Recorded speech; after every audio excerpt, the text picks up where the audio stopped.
Good morning student. हमारा जो YouTube channel है उसमें आप सबका स्वागत है।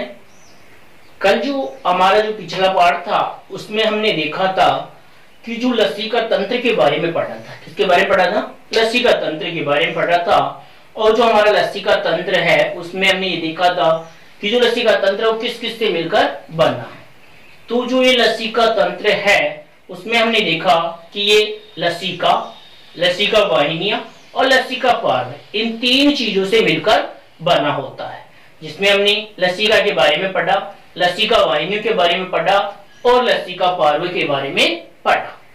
उसमें हमने लास्ट में ये लिख लिया था नोट लगाकर कि जो टॉन्सिल्स हैं वो भी क्या होती हैं? लसिका गांठें ही होती हैं या लसिका पार्व ही होते हैं। अब जो आज का टॉपिक है हमारा उसमें हम पढ़ेंगे क्या?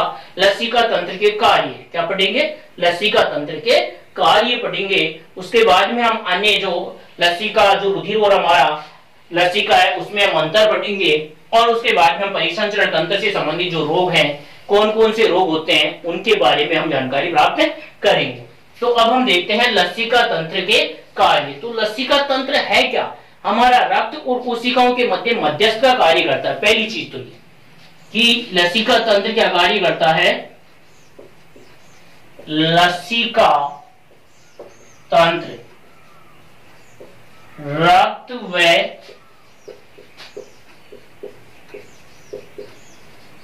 कोशिकाओं के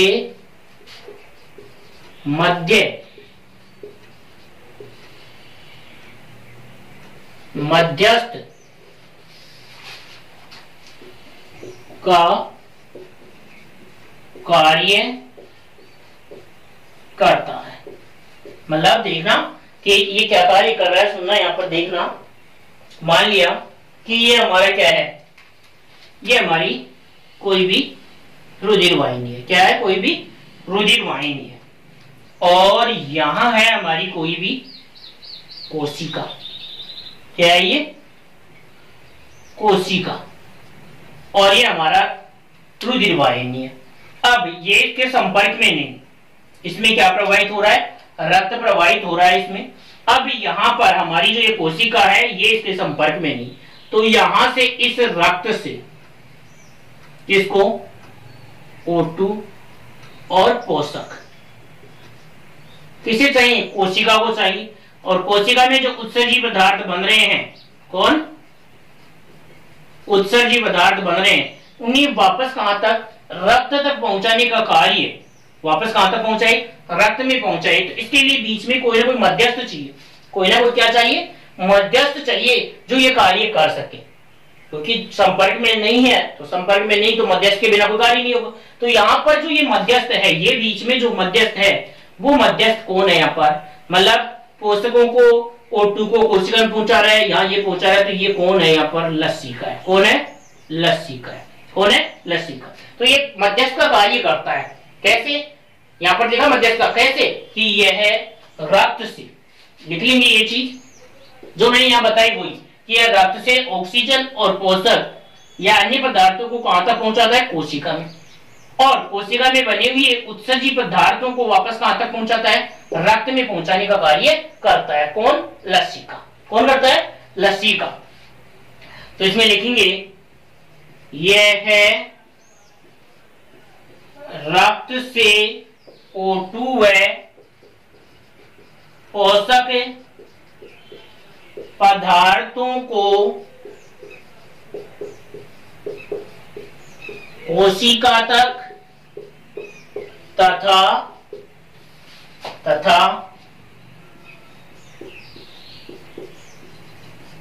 कोशिका में बने उत्सर्जी पदार्थों को वापस रक्त तक पहुंचाने का कार्य करता है। अब ऐसा कोई कार्य करे जो बीच का कार्य करता है, दो व्यक्ति हैं और उन दो में बीच में ये लेन देन करने का कार्य कर रहा है। ये दो व्यक्ति मान लो हमारे पास ये कोशिका है, ये क्या है? रक्त है। इन दोनों के बीच में ये लेन देन का कार्य कर रहा है, और हम सामान्य भाषा में जो दो के बीच में लेन देन का कार्य करता है उसे हम सामान्य भाषा में कहते हैं क्या? दलाल। क्या कहते हैं? दलाल। तो इसे भी, लसीका को भी हमारे शरीर में क्या कहा गया है? दलाल कहा गया है। तो ये भी लिख सकते हो, लसीका को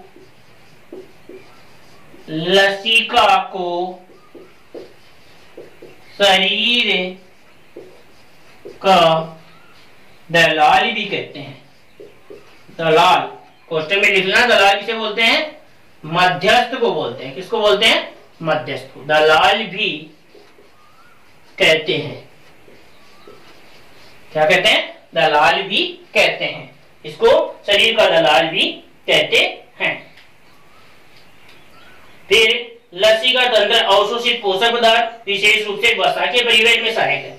कि जो आंत्र से अवशोषित पदार्थ होते हैं, लसीका वाहिनियां, वो क्या कार्य करती हैं? उनको पोषक पदार्थों के परिवहन में भी सहायक है, विशेषकर जैसे वसा के लिए। तो यहाँ पर लसीका तंत्र अवशोषित पोषक पदार्थ के परिवहन में सहायक है। लसीका तंत्र अवशोषित पोषक पदार्थों के परिवहन में क्या है? सहायक है। परिवहन में सहायक है। लिख सकते हो, विशेष रूप से वसा के परिवहन में।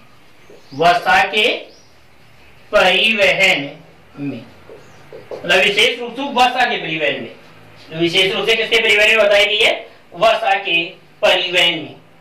फिर आज से अवशोषित वसा होती है ना, वो लैक्टियल वाहिनियों के माध्यम से, मतलब आंत्र में जो अवशोषित वसा होती है वो लैक्टियल वाहिनियों के माध्यम से पहले लसीका तंत्र में जाती है और फिर वहां से शिरा तंत्र में जाती है। तो ये भी लिखेंगे कि आंत्र से अवशोषित वसा,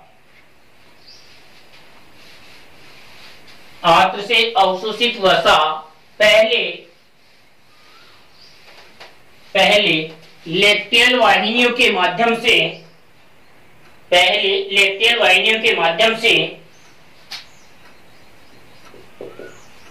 आंत्र से अवशोषित वसा पहले लैक्टियल वाहिनियों के माध्यम से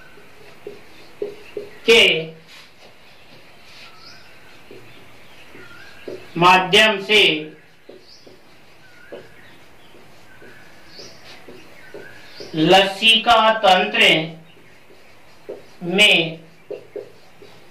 जाती है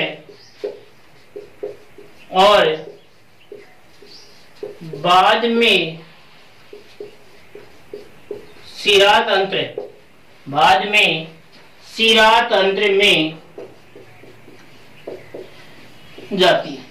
बाद में शिरा तंत्र में जाती है।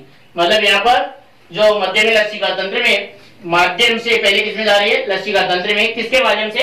लैक्टियल वाहिनी के माध्यम से, और बाद में किसमें जा रही है? शिरा तंत्र में जाती है। सबसे पहले कौन सी वाहिनी, ये भी ध्यान देना चाहिए कि वसा अवशोषण में जो लसीका वाहिनियां कौन सी काम में आती है? तो लैक्टियल वाहिनियां काम में आती हैं, जो आंत्र से पचित भोजन में से अवशोषित जो वसा है उसका अवशोषण करती हैं। तो कौन करती है वसा का अवशोषण? लैक्टियल वाहिनियां करती है। कौन करती है? लैक्टियल वाहिनियां। उसके बाद में देखते हैं कि लसीका में उपस्थित जो श्वेत रुधिर कणिकाएं हैं वो रोगाणुओं का भक्षण करती है। लसीका में उपस्थित श्वेत रुधिर कणिकाएं लिख लेंगे। लसीका में उपस्थित श्वेत रुधिर कणिकाएं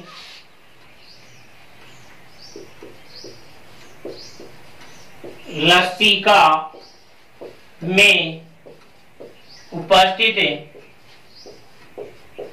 श्वेत रुधिर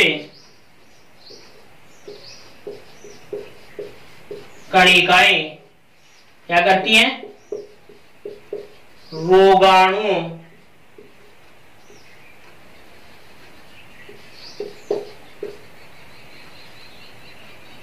रोगाणुओं का भक्षण करती हैं, भक्षण करती है। क्या कार्य कर रही है? मतलब लसिका में उपस्थित जो श्वेत रुधिर कणिकाएं हैं वो रोगाणुओं का भक्षण करने का कार्य करती है। तो ये हमने देखा किसके बारे में? लसिका तंत्र के कार्य के बारे में, कि जो लसिका तंत्र है वो क्या क्या कार्य करता है और किस प्रकार के कार्य करता है। इसके बाद में हम आगे देखते हैं कि जो रुधिर और लसिका में क्या क्या अंतर होता है। तो अगला पॉइंट डालेंगे हम रुधिर तथा लसिका में अंतर।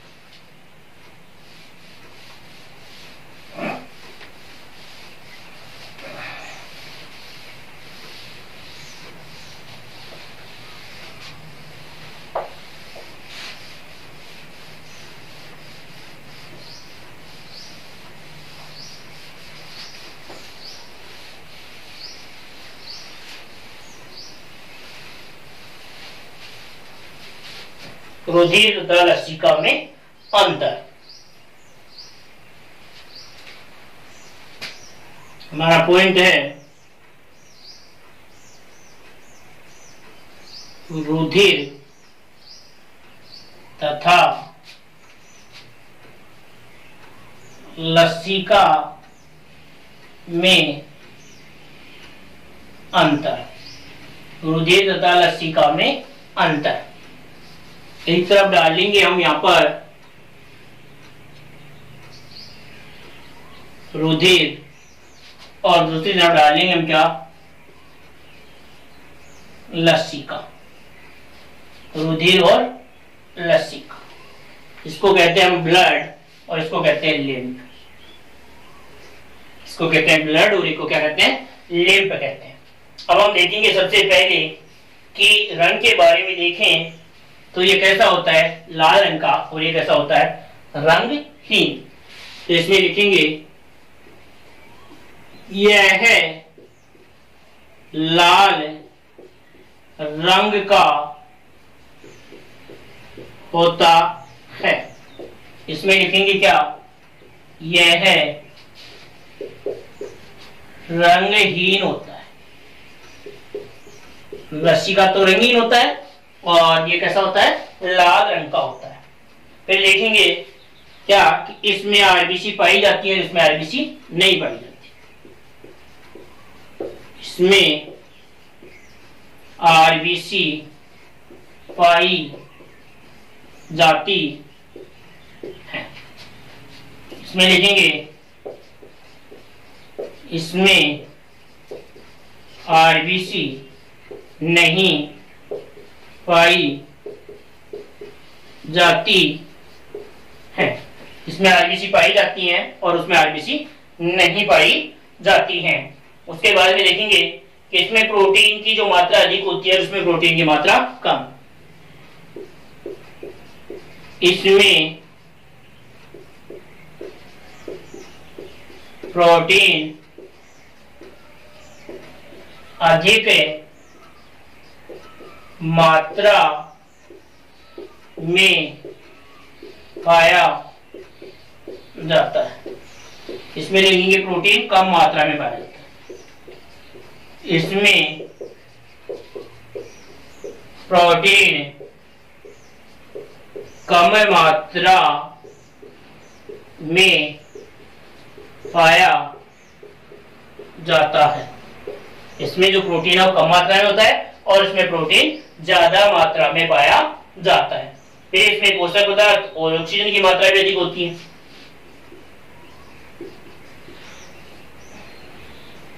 इसमें पोषक पदार्थ व O2 की मात्रा भी अधिक होती है। इसमें लिखेंगे इसमें पोषक पदार्थ व O2 की मात्रा कम होती है, कम होती है। ये 4 अंतर हमने देखे, आगे अंतर और हैं, इनको देख लो एक बार। ये लाल रंग की है, ये रंगीन है। इनमें आरबीसी पाई जाती है, इसमें नहीं पाई जाती। इसमें प्रोटीन ज्यादा, इसमें प्रोटीन कम।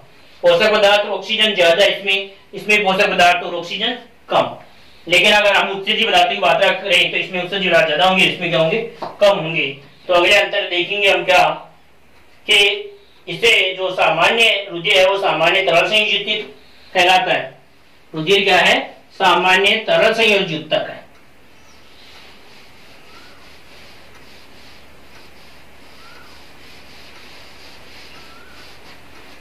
रुधिर को क्या कहते हैं, सामान्य तरल संयोजी उत्तक। तो रुधिर में लिखेंगे इसे सामान्य तरल संयोजी उत्तक कहते हैं। क्या कहेंगे इसे, रुधिर सामान्य तरल संयोजी उत्तक है।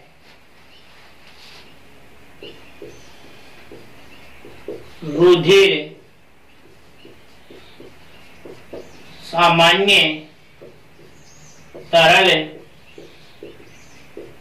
संयोजी उत्तक है। और ये क्या है, यह क्या कहलाता है, छना हुआ रुधिर होता है। यह है छना हुआ रुधिर है, यह है छना हुआ रुधिर है। मतलब लस्सी का क्या होता है, छना हुआ रुधिर। ये तरह से जो तक है वो कैसा है, छना हुआ रुधिर है। और इसमें क्या होती है, स्कंदन की क्षमता होती है रुधिर में। इसमें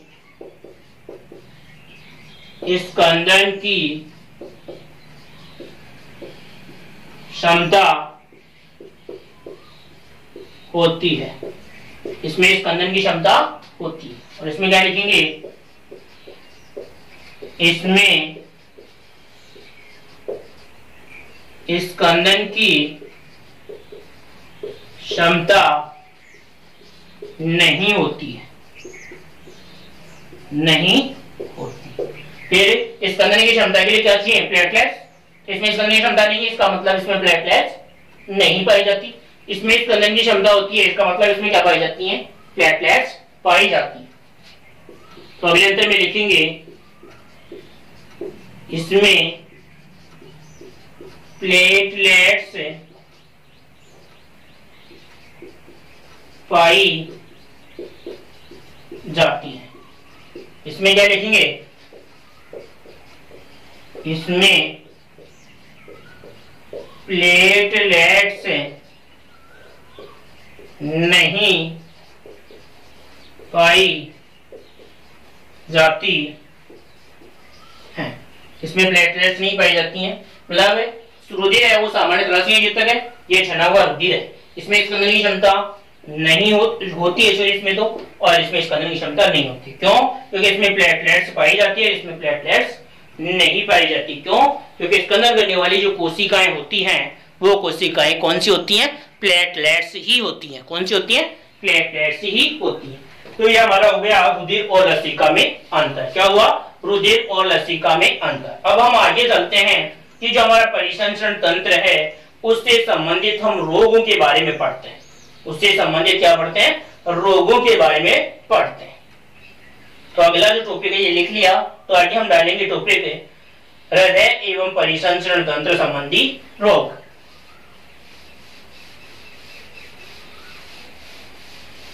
उसके साथ ही हमारा पाठ पूरा हो जाएगा।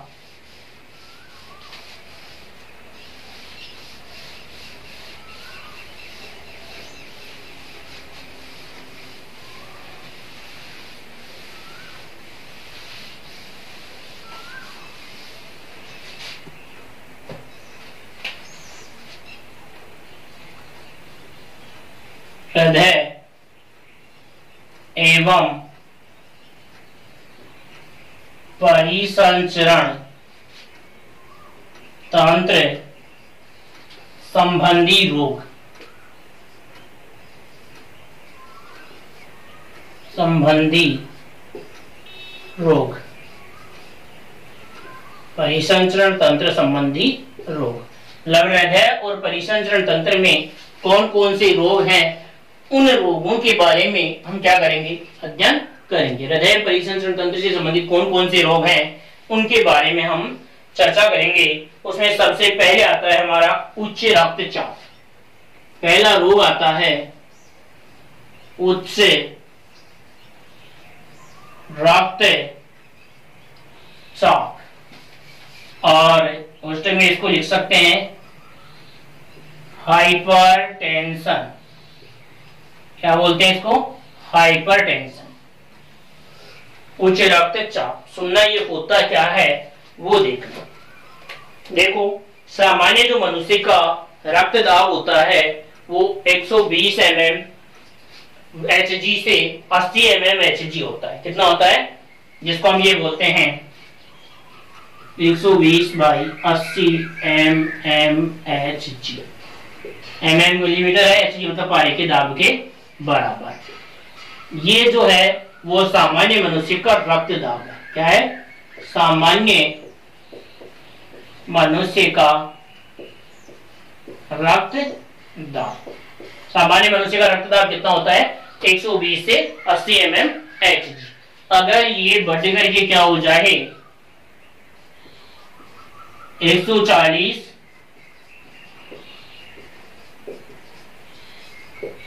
Hg या इससे क्या हो जाए अधिक, इससे क्या हो जाए अधिक, तो उस स्थिति को बोलते हैं क्या? उच्च रक्त दाब।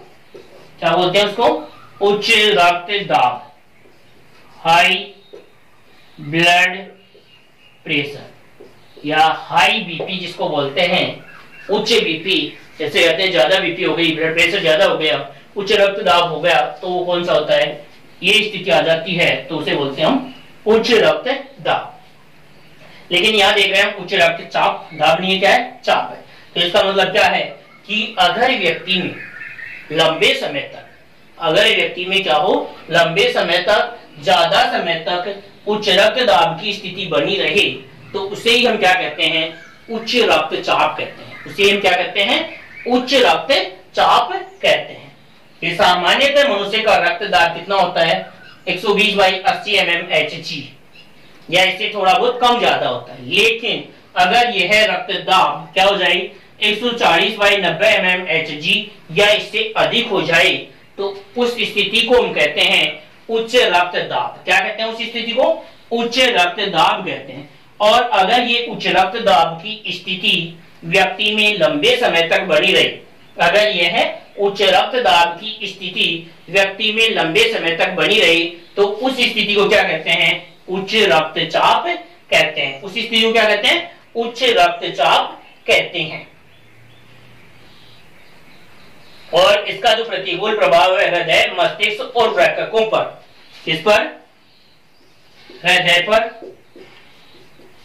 मस्तिष्क पर और वृक्कों पर क्या पड़ता है? इसका प्रतिकूल प्रभाव पड़ता है।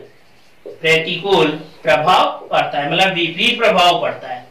इस रोग का विपरीत प्रभाव होता है हृदय पर, मस्तिष्क पर और वृक्कों पर इसका प्रतिकूल प्रभाव पड़ता है। तो पहला आप डालेंगे क्या? उच्च रक्तचाप या हाइपरटेंशन, और इसमें लिखेंगे, ये डाल करके इसमें लिखेंगे सामान्यतः मनुष्य का रक्तदाब, सामान्यतः मनुष्य का रक्तदाब, वैसे की वैसे लिखेंगे सामान्यतः मनुष्य का रक्तदाब 120/80 mm Hg होता है।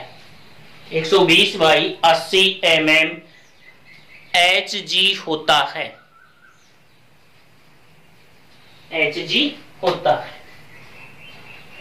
अगर ये रक्तदाब, अगर यह रक्तदाब बढ़कर, अगर ये रक्तदाब बढ़कर 140/90 mm Hg या इससे अधिक हो जाए, अगर ये रक्तदाब बढ़कर 140/90 mm Hg या इससे अधिक हो जाए, या इससे अधिक हो जाए, या इससे अधिक हो जाए तो इस स्थिति को, तो इस स्थिति को, तो इस स्थिति को उच्च रक्तचाप, तो इस स्थिति को उच्च रक्तचाप दाब कहते हैं। तो इस स्थिति को उच्च रक्तदाब कहते हैं, हाई बीपी जिसे बोलते हैं हम सामान्य भाषा में, उच्च रक्तदाब कहते हैं, उच्च रक्तदाब कहते हैं। और अगर व्यक्ति में यह स्थिति लंबे समय तक रहती है, और अगर व्यक्ति में यह स्थिति लंबे समय तक रहती है, तो इस असामान्यता को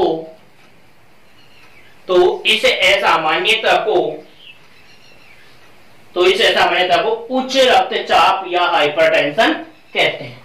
तो इस असामान्यता को उच्च रक्तचाप या हाइपरटेंशन कहते हैं, उच्च रक्तचाप या हाइपरटेंशन रोग कहते हैं।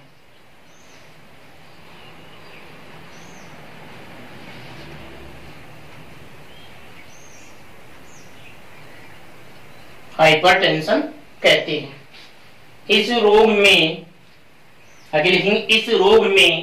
हृदय, मस्तिष्क व वृक्क पर प्रतिकूल प्रभाव पड़ता है। इस रोग में हृदय, मस्तिष्क व वृक्कों पर प्रतिकूल प्रभाव पड़ता है, प्रतिकूल प्रभाव पड़ता है।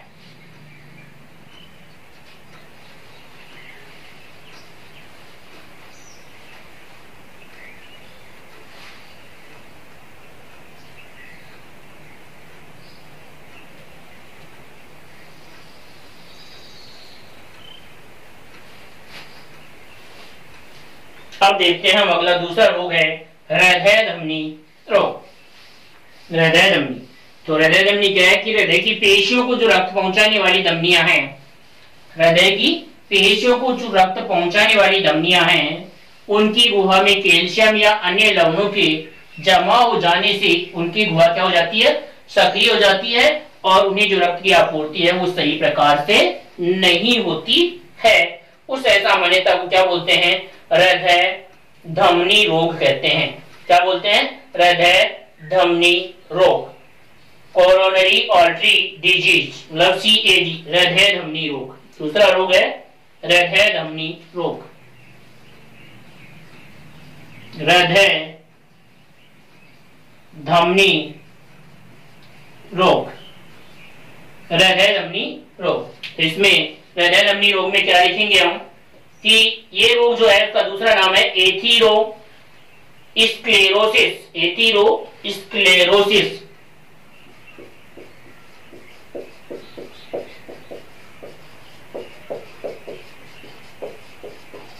इसे क्या बोलते हैं, एथीरोस्क्लेरोसिस, एथीरोस्क्लेरोसिस के नाम से भी जाना जाता है। तो ये लिख लेंगे, यह रोग एथीरोस्क्लेरोसिस के नाम से भी जाना जाता है, जाना जाता है।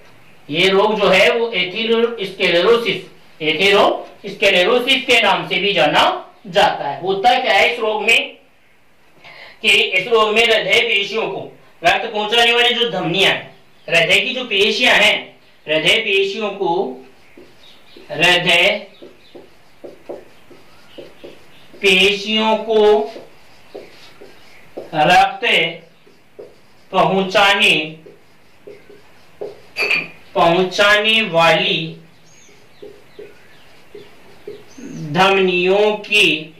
पहुंचाने वाली धमनियों की गुहा में, मतलब हृदय की पेशियों को रक्त पहुंचाने वाली जो धमनियां उनकी गुहा में क्या जम जाता है, वसा, कैल्शियम तथा रेशम उत्तकों का, वसा,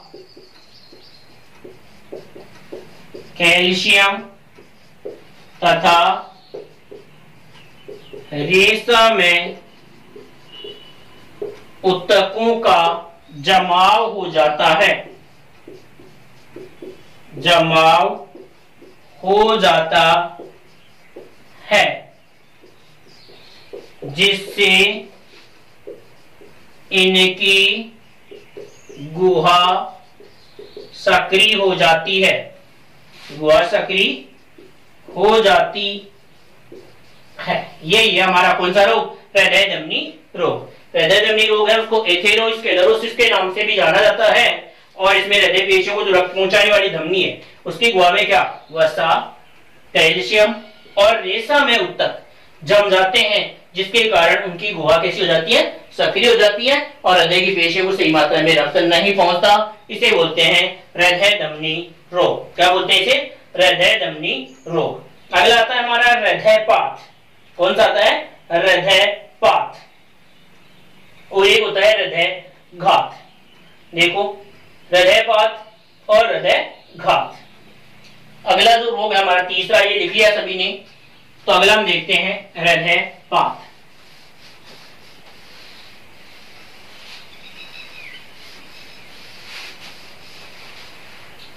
अगला हम देखते हैं हृदयपात, मतलब हार्ट फेलियर बोलते हैं इसको, हृदयपात को। हृदयपात इसको बोलते हैं हार्ट फेलियर। और एक होता है हृदय घात, जिसको बोलते हैं हार्ट अटैक। एक रोग अगला हम देखेंगे इसी के आगे, हृदय घात, जिसको बोलते हैं क्या? Heart attack. हार्ट अटैक क्या बोलते हैं उसको? Heart attack. हृदय आघात या हृदय घात होता है, उसको बोलते हैं हार्ट अटैक। तो हम देखते हैं पहले क्या हृदयपात। इसमें क्या होता है? इसे संकुचित हृदयपात भी कहते हैं। इसका कारण क्या है कि हमारे फुफ्फुस है उनका संकुचन हो जाता है। ऐसे हृदयपात हृदयघात की भांति नहीं होता। हृदयघात में हृदय की धड़कन रुक जाती है, लेकिन हृदयपात में जो हृदय की पेशियां उनमें रक्त आपूर्ति अचानक अपर्याप्त हो जाने से क्षति होती है। क्या कह रहे हैं यहाँ पर कि जो ये हृदयपात है उसका मुख्य कारण क्या होता है? फुफ्फुस का संकुचन। क्या होता है इस रोग में? फुफ्फुस का संकुचन होता है। फेफड़ों में क्या हो जाता है? संकुचन होता है। फेफड़े इसमें क्या हो जाते हैं? संकुचित हो जाते हैं।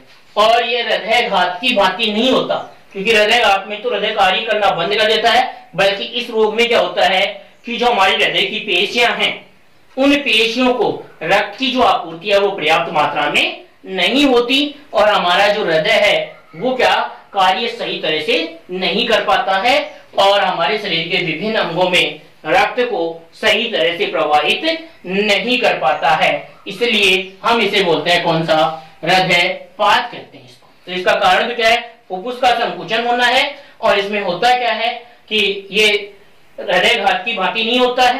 हृदयघात में तो हृदय की धड़कन है वो रुक जाती है, लेकिन इसमें रुकती नहीं है, धीमी हो जाती है, या शरीर के कुछ अंगों में रक्त का प्रवाह क्या कर देती है? ये रोक देती है। रक्त का प्रवाह शरीर के विभिन्न अंगों में क्या कर देती है?